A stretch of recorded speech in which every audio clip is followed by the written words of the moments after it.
Alright, folks, it's time we get into it today. I gotta pull them up.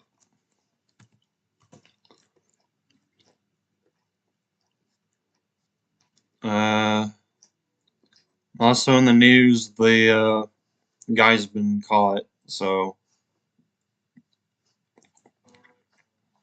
But anyway, I gotta pull up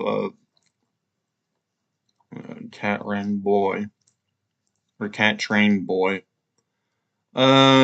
Yeah, so.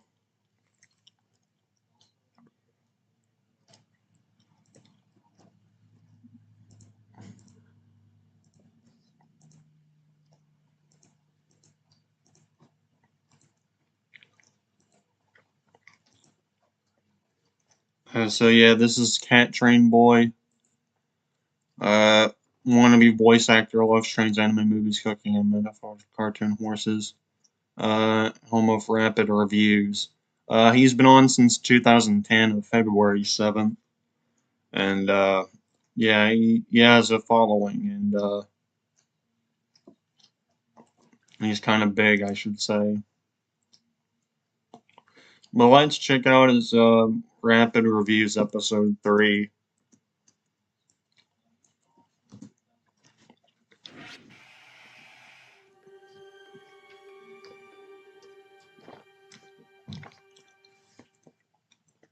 What's up, everyone? I'm Rapid Reflex, and welcome to the third episode of Rapid Reviews and our first episode for 2021. For this episode, we'll be taking a look at Marvel Studios' WandaVision. This Disney Plus original series, set in the Marvel Cinematic Universe, is the first of many that I've been looking forward to for a long time. And after the constant delays that happened with them last year, I could not wait any longer for this one's arrival. And now that the show has run its course, let's dive in and see if it lives up to its hype. So yeah, this came out 4 years ago, so please stop watching now if you do not wish I've seen the show. I've seen the show, so I know what happens with the spoilers. If you haven't watched it, oh well, so we're watching it. And come back after you finished all 9 episodes. The show stars Elizabeth Olsen and Paul Bettany as their respective MCU heroes, Wanda Maximoff and Vision, now trying to live a normal, happy suburban life in Westview, New Jersey, after the events of Avengers Endgame. However, things begin to take a strange turn as the couple begins to realize that things are not what they seem to be. What makes this show so unique from all the other Marvel movies and shows is this one in particular is based entirely off of television sitcoms from different decades, such as The Dick Van Dyke Show, Bewitched, The Brady Bunch, Family Ties, and my personal favorite, Malcolm in the Middle. I want to go right off the bat and state how much I loved this approach. These different eras of sitcoms are recreated and parodied so well in their own style, right down to the corny jokes and laugh tracks. They even go as far as to create their own commercials for each episode of the sitcoms that are also made to look exactly how they would look in that era. What's also unique is how the style of sitcom goes up a decade every episode, such as the first episode being in the 1950s, and the second being in the 1960s, and so on. However, the styling of the show isn't the only thing to pay attention to. Throughout each sitcom-based episode, there seems to be at least one moment where something doesn't seem to go, well, right. Here, have a look. He was killed by Ultron, wasn't he?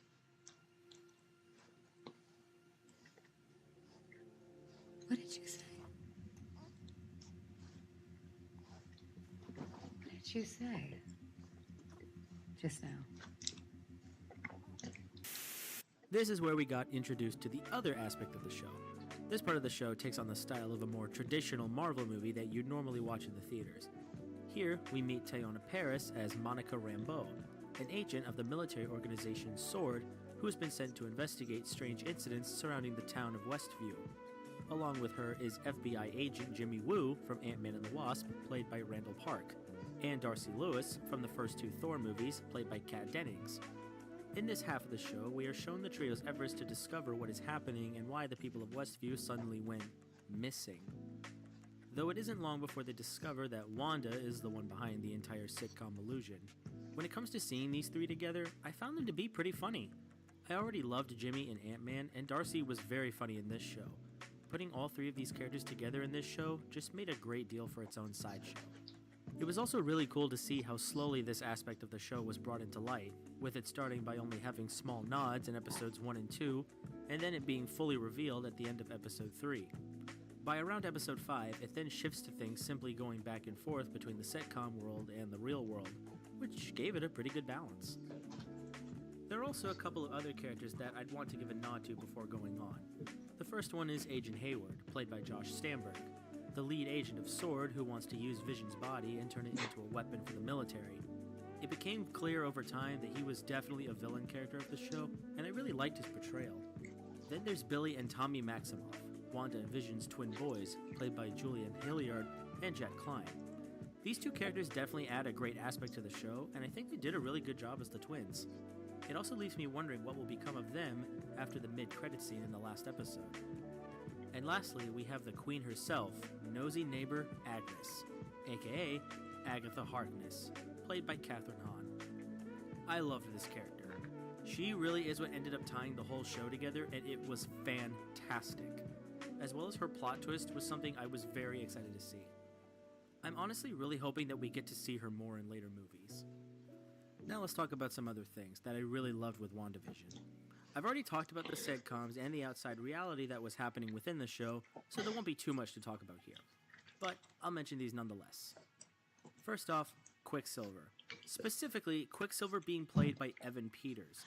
When I saw the actor who plays Quicksilver in the X-Men movies, which are made by 20th Century Fox, I was honestly ecstatic, and he did a really good job playing the role of him in the end.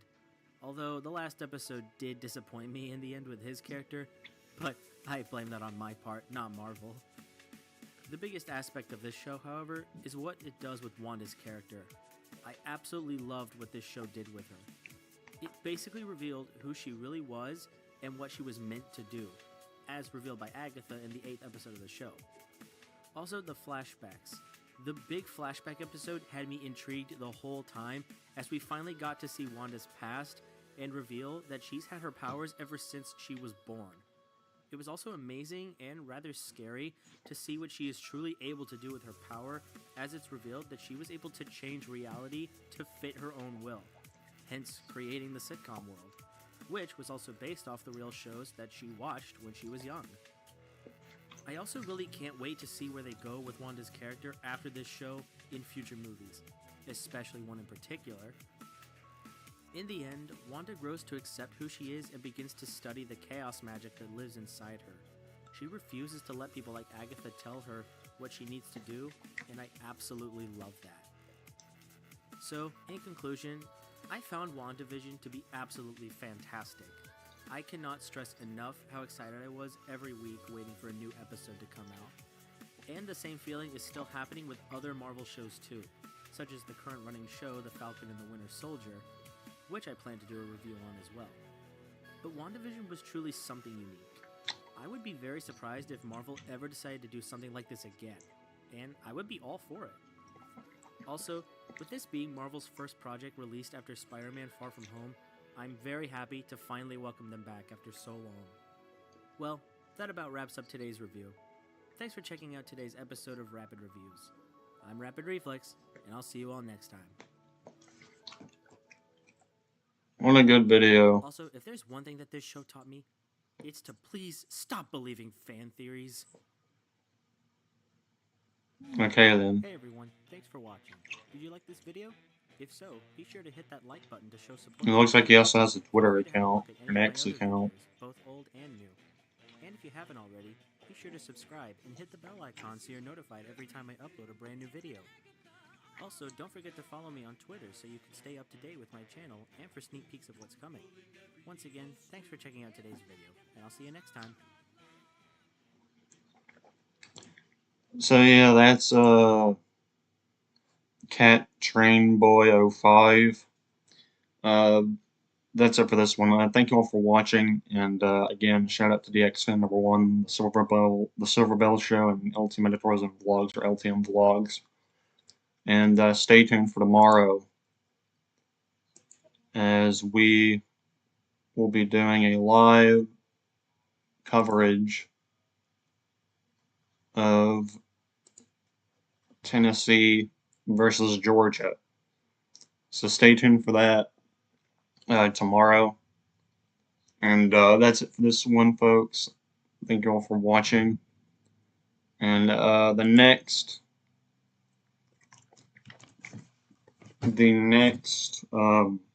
person I'll be covering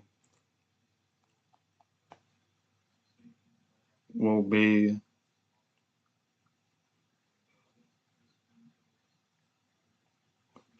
Chip 98. So Chip 98 is next for episode 10. Stay tuned for that, and that's it for this one.